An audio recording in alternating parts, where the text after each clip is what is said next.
Hello friends, I'm Alexius Varro, guiding you through the art of Stoic living. Today, let's dive into the wisdom of Epictetus and explore how desiring and wanting can potentially steer us off course, even when we seek seemingly noble goals like peace, leisure, travel, and education. How can these desires, though not inherently bad, make us vulnerable? Stay with me as we uncover the deeper layers of this timeless Stoic teaching.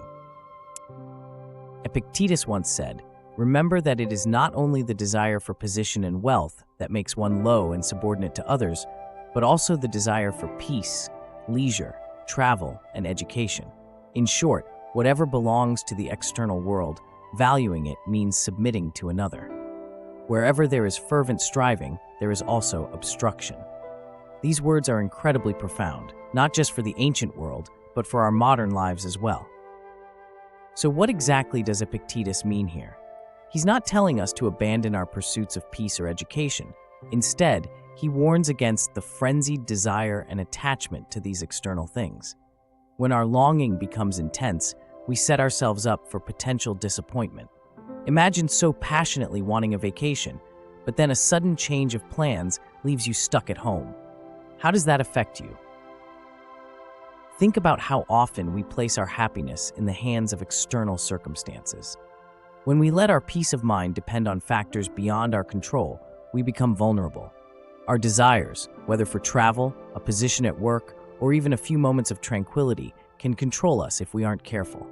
As Epictetus points out, valuing it means submitting to another. Epictetus isn't alone in this philosophy. Even the Cynic philosopher Diogenes remarked that the gods want for nothing, and people like gods want very little. This idea leads to a profound insight.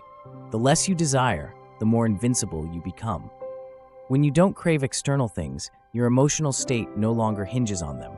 You remain steadfast, no matter what life throws your way. But what about those desires that are harder to criticize, like love or a noble cause? Surely these are good, right? Let me draw a parallel with a character from literature, Jay Gatsby. Gatsby reached for the green light, a symbol of his desires and dreams, which seemed noble, love and success. Yet, this very desire ultimately led to his ruin. The question we need to ask ourselves is, do I control my goals, or do they control me? Goals and aspirations are essential, but there's wisdom in maintaining a healthy detachment from them. We can pursue them, enjoy the journey, and work hard, but without letting our sense of self-worth and joy depend solely on their attainment. This brings us back to mastering self-discipline, a cornerstone of Stoic philosophy.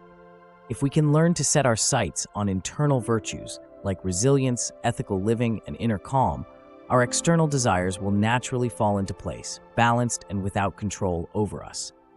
By shifting our focus from external outcomes to internal states, we align more with the Stoic ideal of tranquility and invincibility.